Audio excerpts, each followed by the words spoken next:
Assalamualaikum warahmatullahi wabarakatuh. Shalom, Om Swastiastu, Namo Buddhaya, dan salam kebajikan untuk kita semua. Halo teman-teman semua.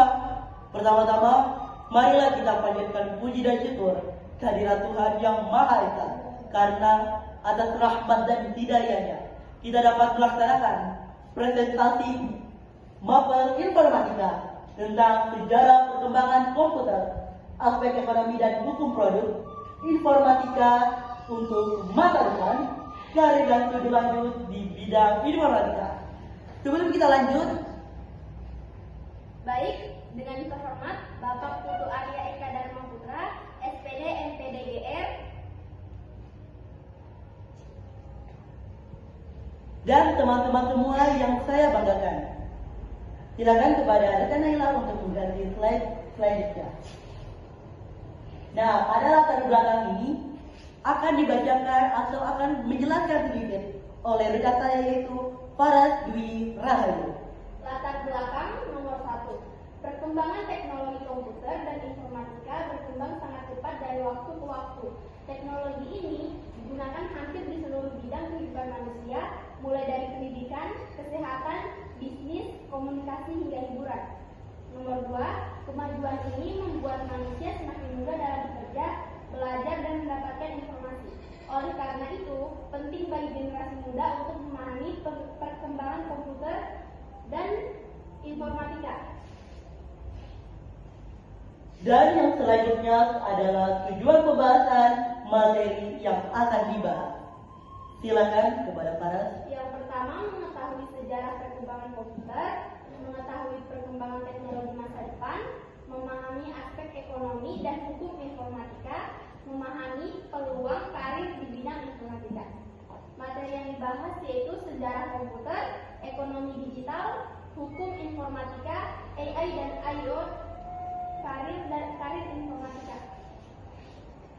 Dan yang selanjutnya adalah tentang sejarah perkembangan komputer. Juga apa saja generasi komputer.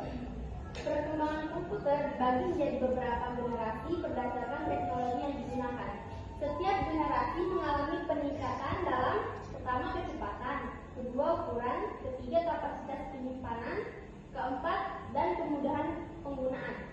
Generasi komputer, generasi 1 tabung vakum atau ENIAC, generasi 2 transistor, generasi 3 IC, generasi 4 mikroprosesor, Dan yaitu PC dan internet. Dan generasi kelima atau yang terakhir AI dan robotika. Selanjutnya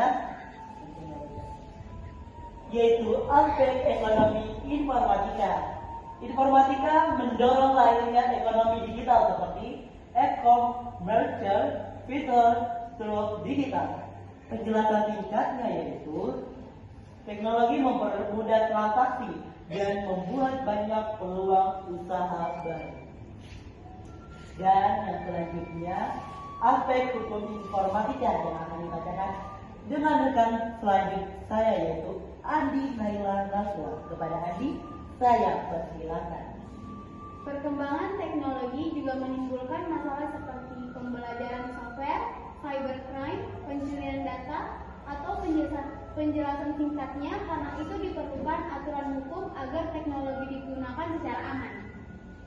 Nah, pasti kalian sudah tahu. Nah, sekarang kita akan menjelaskan tentang perlindungan data pribadi dan informatika untuk masa depan. Data pribadi harus dijaga agar tidak disalahgunakan. Indonesia memiliki UU Perlindungan Data Pribadi 2022.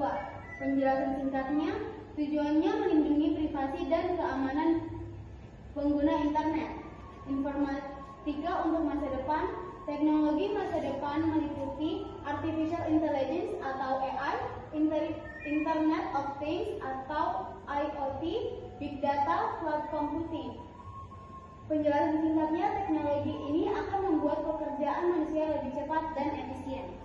Nah, itulah penjelasan singkat dari Andi Naila Naswa, dan akan dilanjutkan dengan karir dan studi lanjut ketika kalian memilih jurusan informatika. Peluang karir, programmer, data scientist, cyber security, UI, Jurusan terkait Teknik Informatika, Ilmu Komputer, dan Sistem Informasi. Silakan dilanjut. Nah, kesimpulan dari penjelasan tadi yaitu komputer berkembang sangat pesat. Informatika memberi dampak besar bagi kehidupan. Hukum digital penting untuk keamanan. Teknologi masa depan semakin maju. Karir informatika sangat menjanjikan bagi kalian yang ingin melanjutkan ke jurusan informatika.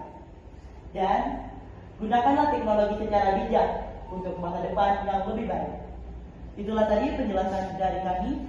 Dan kami adalah berjumlah 4 orang, yaitu ada saya sendiri, Fadil Muhammad Saramani, ada Faras Dwi Rahayu, ada Adi Naila Naswa, dan untuk rekan saya yang satu yang bernama Bayu Sada.